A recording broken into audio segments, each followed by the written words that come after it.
Well, good evening. It's good to see everyone. I get the honor and privilege of introducing our guest speaker this evening. His name is Rob Long, and he is a very special man to me because he was my first youth minister. And so I'm here today because of a seed that he planted over 20 years ago, and that you guys helped to water and nurture as the Bible talks about a church doing. And so I'm just going to introduce him real quick. I don't want to steal anything from him. I'm sure he already said earlier he's got all this gray hair because of me, so I'm sure he's got some stories for you, I'm sure. But I would ask you to give him your undivided attention tonight. He does have a love for children, and I'm a work of that. So I'm proof of that. So Rob, after 18 years of congregational ministry in Oklahoma, Ohio, Texas, and most recently with the Maple Hill Church of Christ in Lebanon, Tennessee, which is the home of the Cracker Barrel, Rob joined Hope for Haiti's Children in July as their development director. If you're familiar with Ken Beaver or Ron Beaver from Britton Road, that's a ministry that they help oversee over at Britton Road. On his first trip to Haiti in 2006, God impressed on him the significance and power of the work that Hope for Haiti's Children does in Haiti. So he's honored and humbled to be a part of the ministry there. Rob's a 2004 graduate of Oklahoma Christian. He also earned a Master in Divinity from Oklahoma Christian in 2013. Most importantly, it says, is that Rob is married to Sarah, and they have two girls, Adeline and Audrey. Adeline's 6 and Audrey's 8, and Audrey is 6. And Rob Long, I'll always know him as my youth minister, so there you go.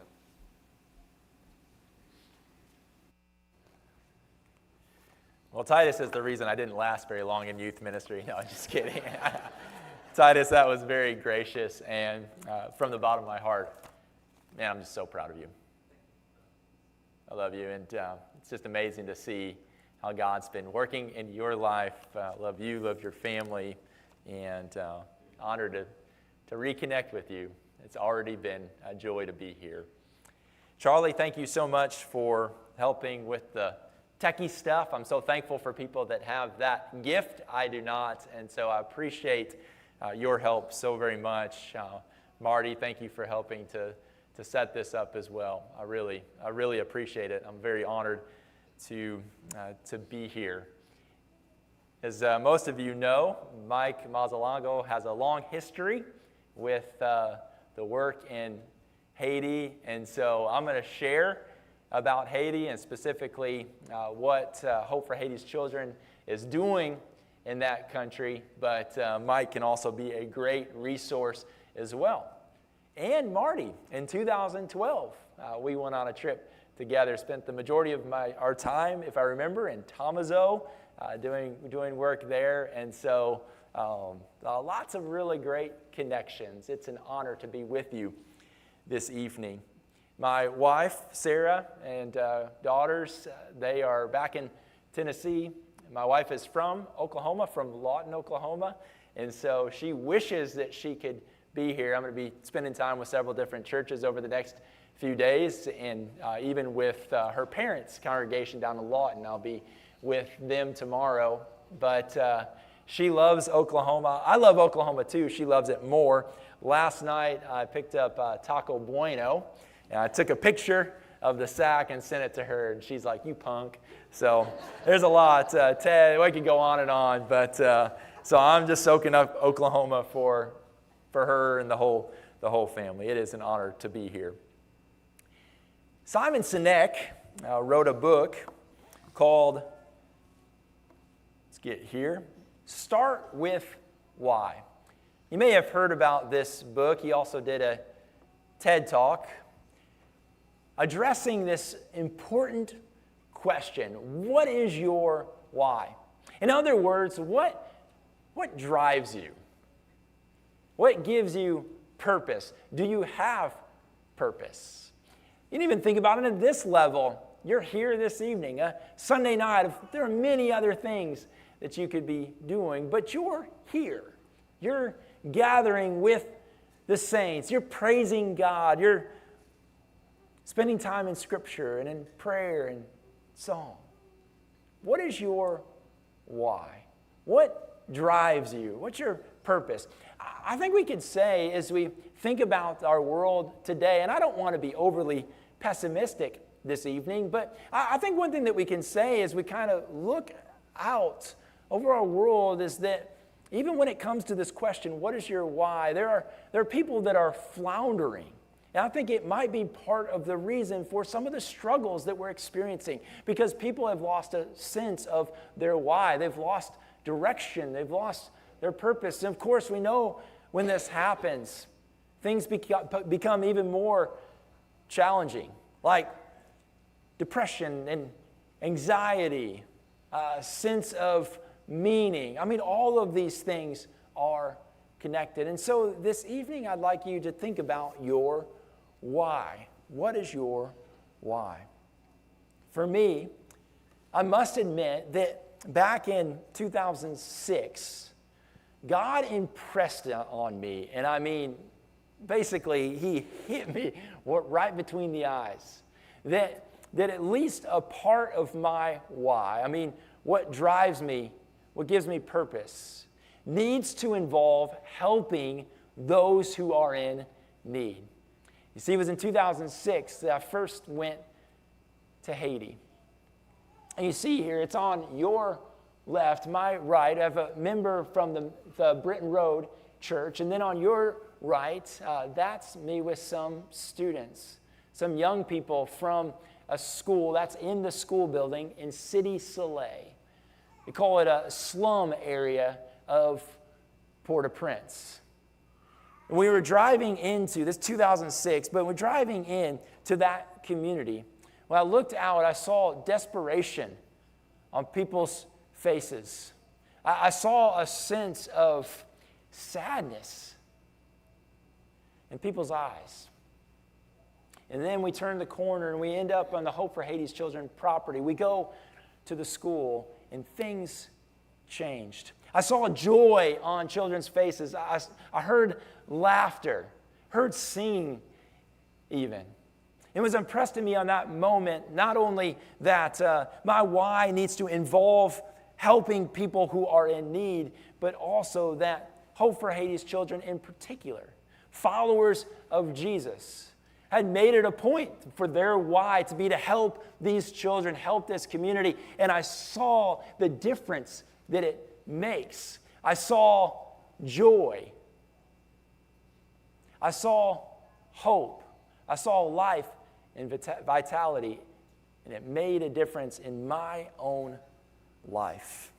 We're going to spend a moment in a passage from Matthew 25, a teaching of Jesus, a judgment scene from Jesus. And what I want us to do as we spend time in this really important text, I want us to be thinking about that question, what is your why, and how does what Jesus says here, how does it inform or influence your own why? Think about that. Matthew chapter 25. Let's begin at verse 31. When the Son of Man comes in his glory and all the angels with him, he will sit on his glorious throne. All the nations will be gathered before him, and he will separate the people one from another, as a shepherd separates the sheep from the goats. He will put the sheep on his right and the goats on his left. So you see it here as we begin this study. It's a judgment scene. And what I would hope you would do as we read through this, not only think about your why, your purpose, your sense of meaning, but really try to put yourself into this scene. The king is sending some to the right, some to the left. What is your why? What would it be like to be there in this moment? Then the king will say to those on his right, "Come, you are blessed by my Father. Take your inheritance, the kingdom prepared for you since the creation of the world. For I was hungry, and you gave me something to eat. I was thirsty, and you gave me something to drink. I was a stranger, and you invited me in. I needed clothes, and you clothed me. I was sick, and you looked after me. I was in prison, and you came to visit me. So as we strive to put ourselves into this scene, we come to understand what the separation is all about. The ones who were on the right, they're the ones who gave the person in need some food, a drink, some clothes, a place to stay. They visited them when they were sick and saw them when they were in prison. That's the basis of the judgment. Let's keep reading. Verse 37, then the righteous will answer him. It's a very natural response here. Lord, when did we see you hungry and feed you, or thirsty and give you something to drink? They're thinking, we never remember encountering you. We don't remember seeing you at the store or walking down the street. When did we see you a stranger and invite you in, or needing clothes and clothe you? When did we see you sick or in prison and go to visit you? The king will reply, truly I tell you, whatever you did for one of the least of these brothers and sisters of mine, you did for me. Then he will say to those on his left, depart from me, you who are cursed, into the eternal fire prepared for the devil and his angels. For I was hungry, and you gave me nothing to eat. I was thirsty, and you gave me nothing to drink. I was a stranger, and you did not invite me in. I needed clothes, and you did not clothe me. I was sick and in prison, and you did not look after me. Are you thinking about that question? Is it in your mind? What is my why? They also answered, Lord, when did we see you hungry or thirsty or a stranger or needing clothes or sick or in prison and did not help you? He will reply, truly I tell you, whatever you did not do for one of the least of these, you did not do it for me. And I think, maybe this isn't the way that we typically speak about Bible passages, but I'm going to say it. I think what we read next, verse 46, I think it is one of the scariest passages, perhaps most convicting passages in all of Scripture. Then they will go away to eternal punishments, but the righteous to eternal life.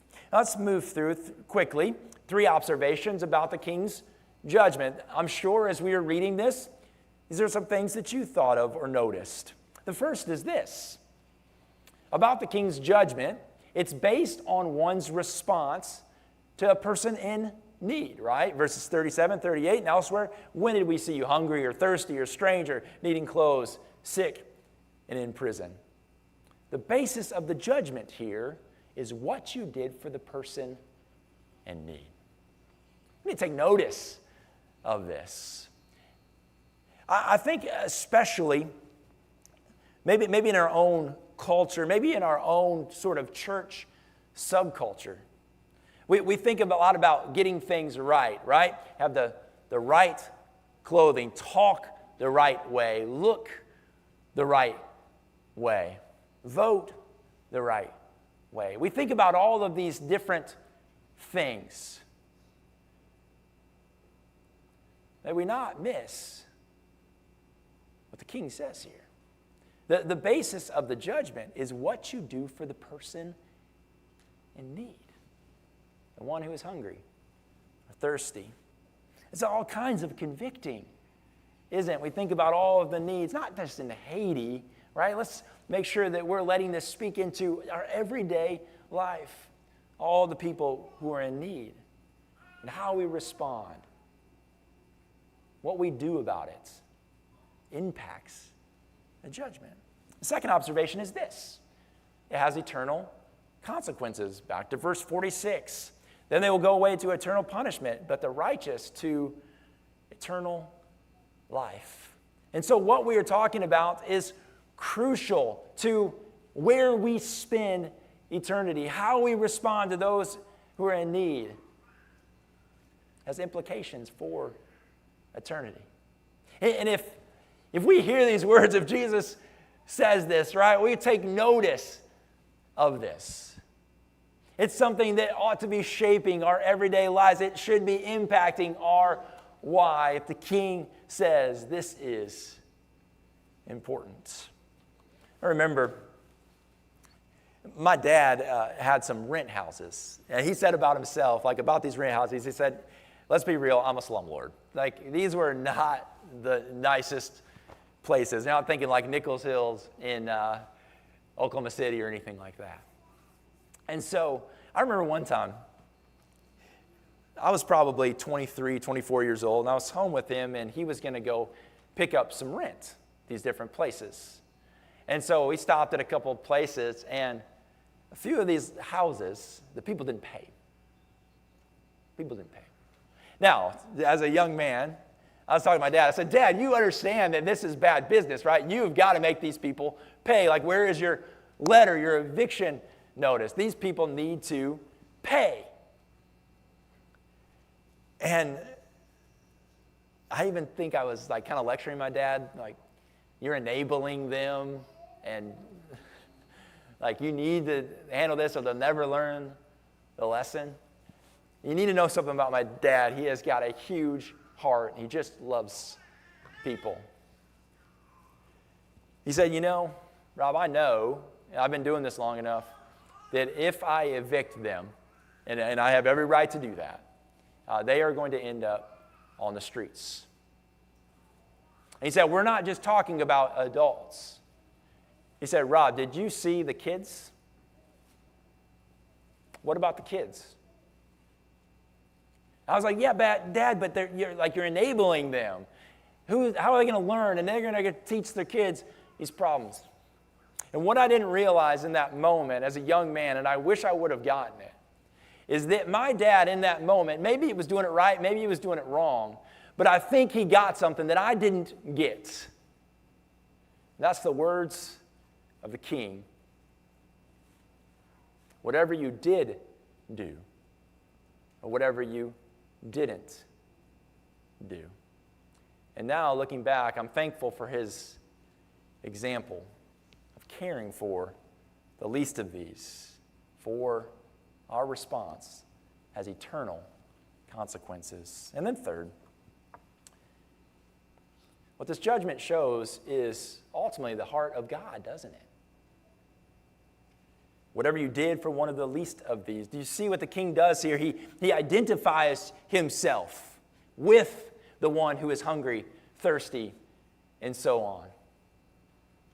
It's like when we are helping those in need, whether, again, if it's in Haiti or here in our own community. That action is being done for one, as a commentator put it, for Jesus in disguise. A person on the side of the road, a person that's down and out. So you in that moment, that may just be the King. And our response is not just saying something about our understanding of that person in the moment, but ultimately our understanding of our God. Reveals his own hearts. You can hear echoes in what James, the brother of Jesus, says to Christians when it comes to true religion. You can almost hear the words, the least of these, right? James says religion that God our Father accepts as pure and faultless is this. And we're thinking about what's acceptable religion. What does God really want? It's to look after orphans and widows, those who are in need, in their distress, and to keep oneself from being polluted by the world. We think about our desire to get it right, to live with a God-honoring purpose. You need to take note, church, of what the King says, what James says. It's about caring for those who are in need.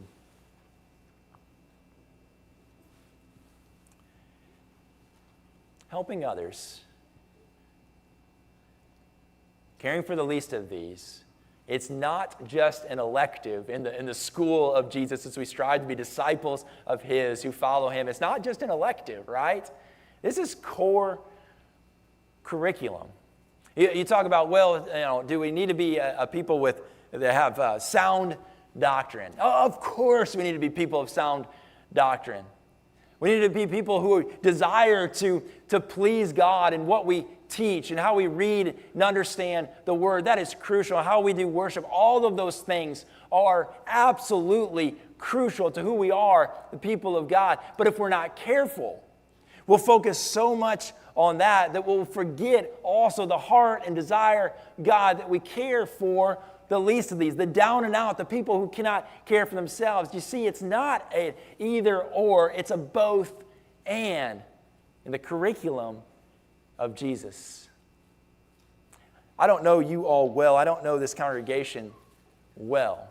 But I do know, and I know you, Titus, I know you, Marty, but I know that this is a church that cares for people.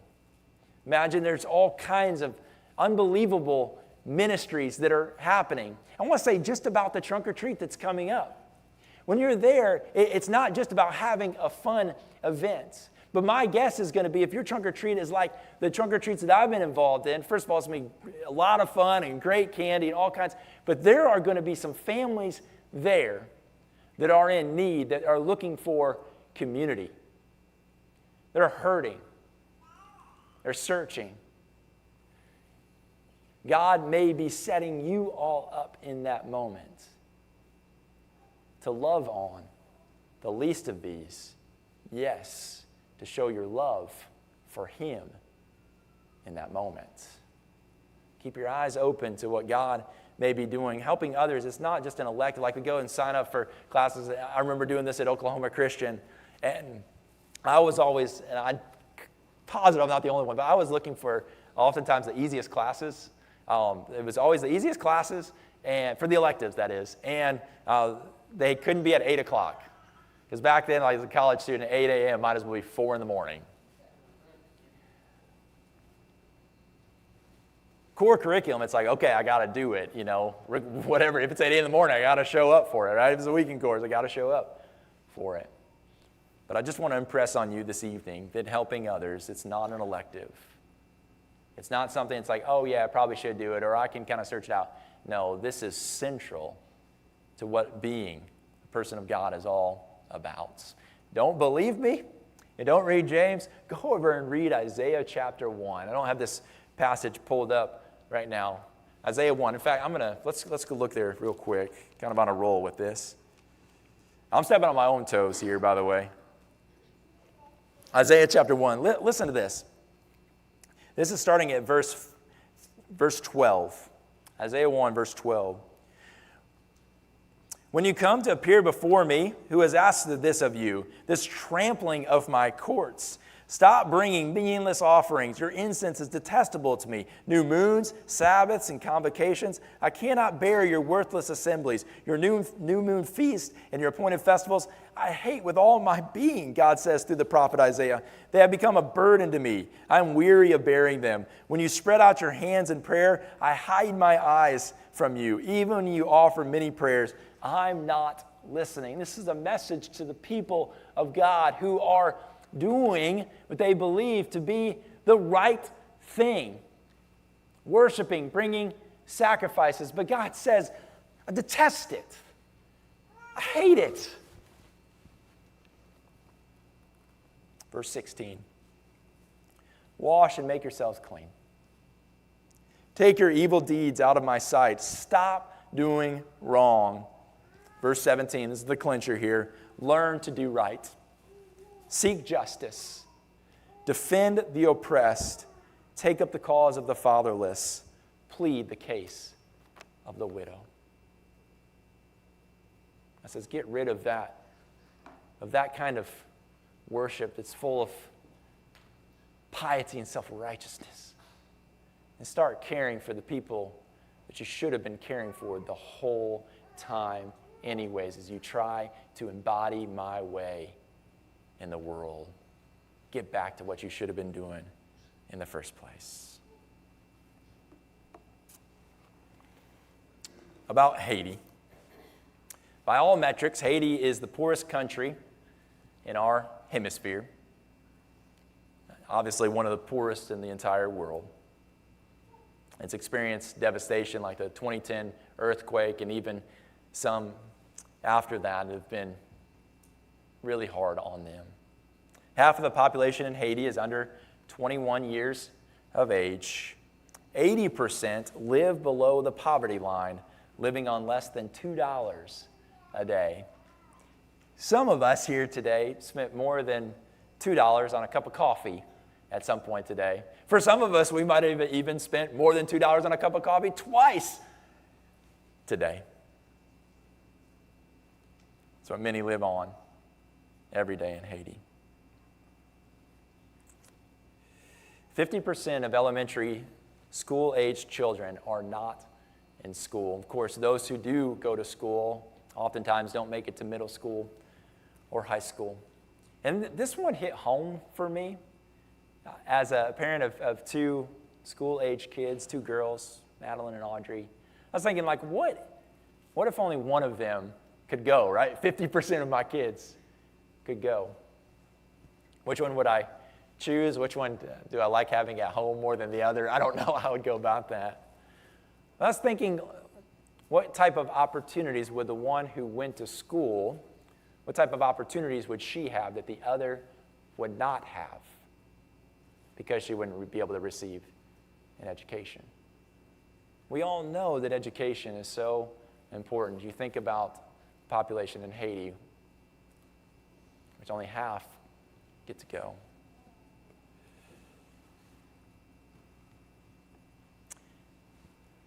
Over half of the children drink contaminated water. And we know right now, it's a crisis situation in Haiti right now, right, Mike? And you got the cholera now that is causing problems. They said, okay, tonight, you're going to go out, have dinner with friends, but half of you are going to drink contaminated water. Be like, I'll just pass. Right? That's the situation for Haiti and clean water. Causes waterborne diseases, including cholera, continues to kill thousands each year. Of course, this is preventable type of stuff we're talking about here. And then inadequate health care. And this is a season, a lot of times in this country, we're thinking about insurance and what's next as far as medical care goes. Only one doctor per 10,000 people in Haiti.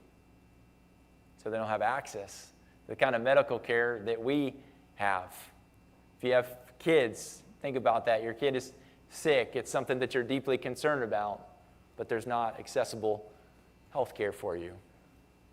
Kind of concern and anxiety even would that cause within you if that were the case. The reason I'm sharing this information with you is I'm clearly trying to impress upon you that Haiti is in need. There are those in Haiti, really a short flight from us, that are hungry and thirsty and desperate. I'd like for us to watch this video now. This is about one of our sponsors who lives in Oklahoma City, attends the Britton Road Church, named Cynthia Wade. Let's watch this video together.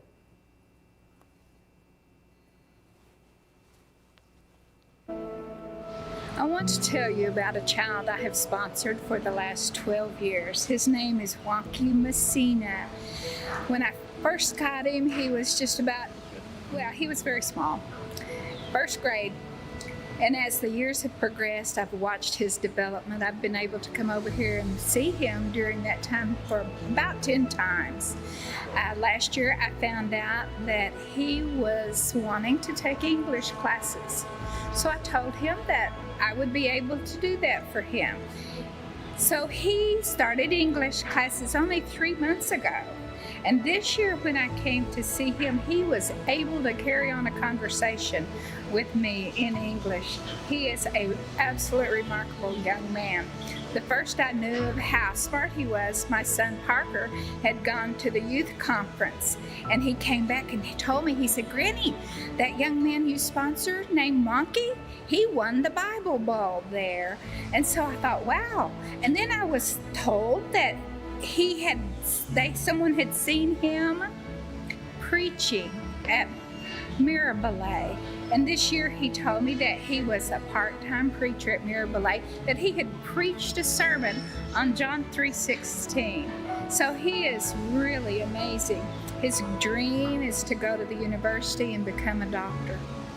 And he said he makes very good grades. I was told by the translators last year that he was already so far advanced in his studies that he had almost completed the studies at only 17, which is almost unheard of.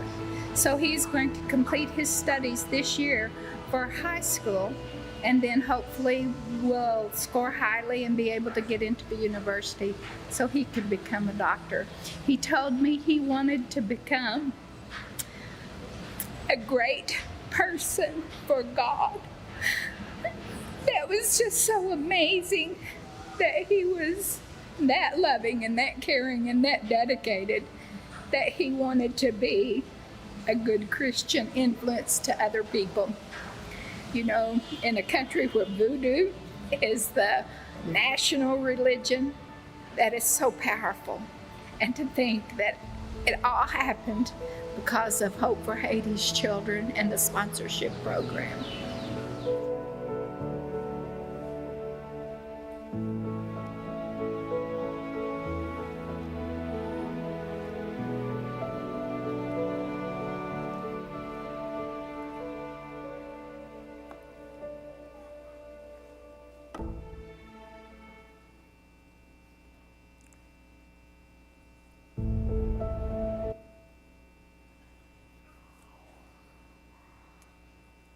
I saw Cynthia this morning over at Britton Road, and she gave me an update on Wonky. So he is now going to university, studying to be a doctor. He's over the Dominican Republic. You know, Dominican Republic and Haiti, they share an island.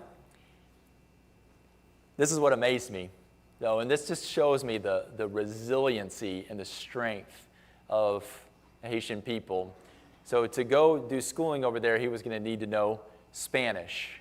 And so he's learned Spanish so that he can go take those classes in like a med school type of situation, a university situation. It's like, I struggle with English. And he's got multiple languages now that he knows.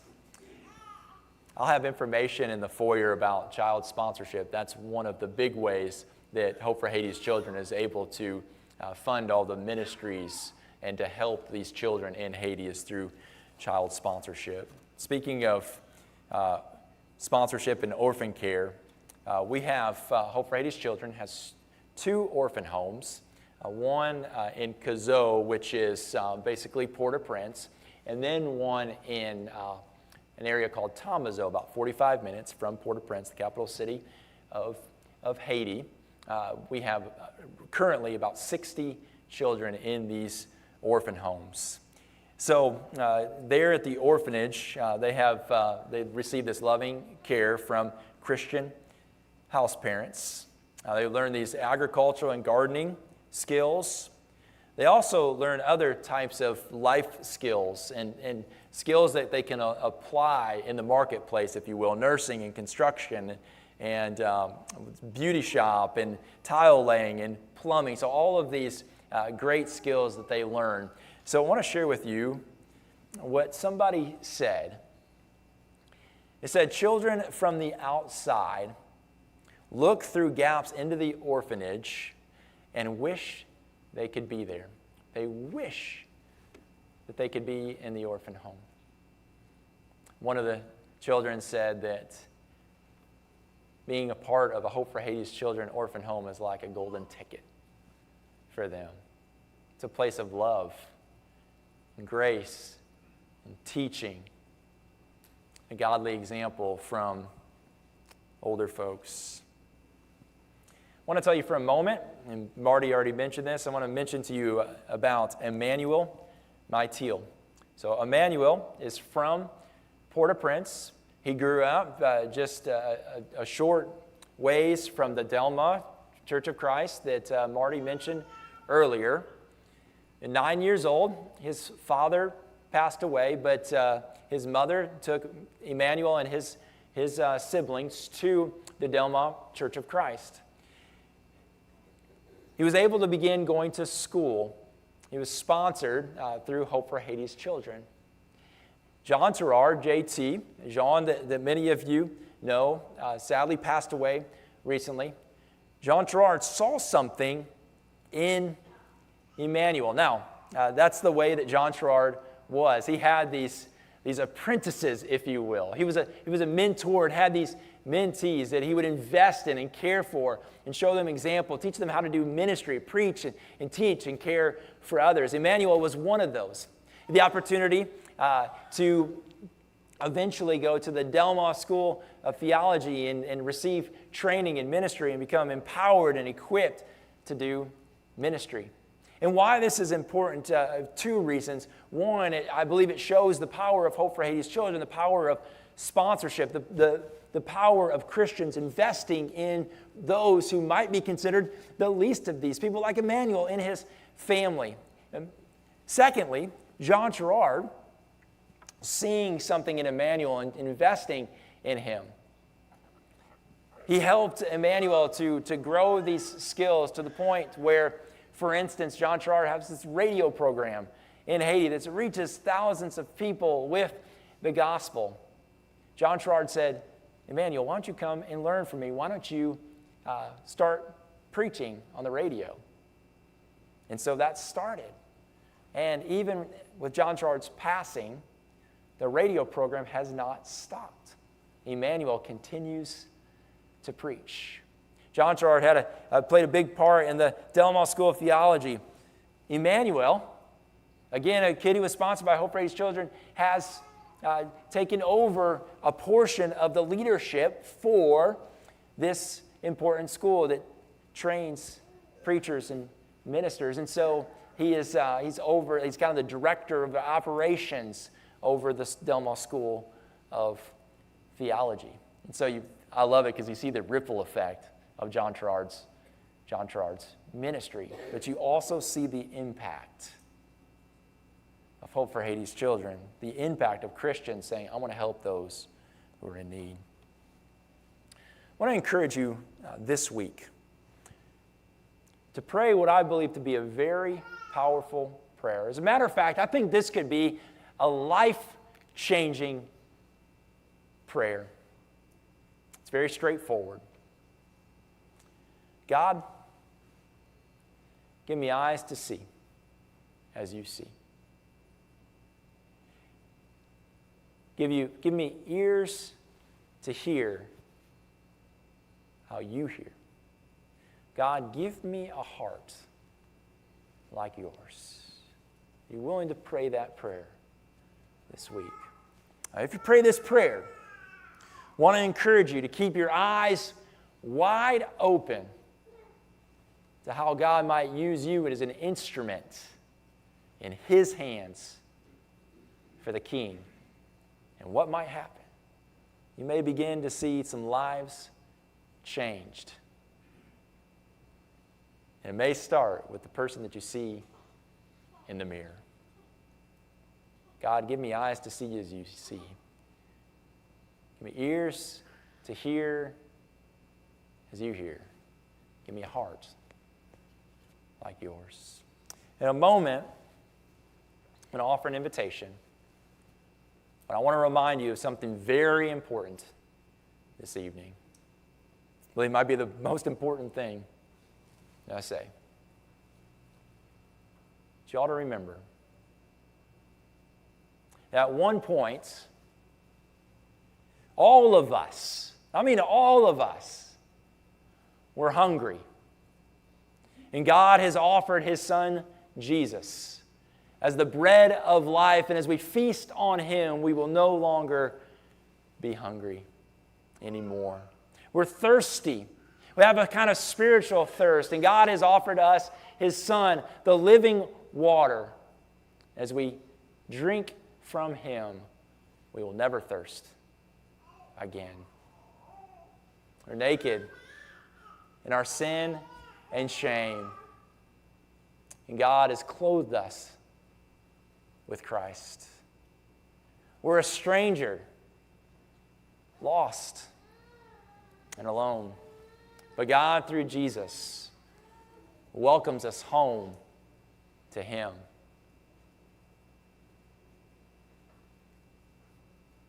We're sick in our sins. We're offered that balm of Gilead that heals us, most importantly, heals us in our soul.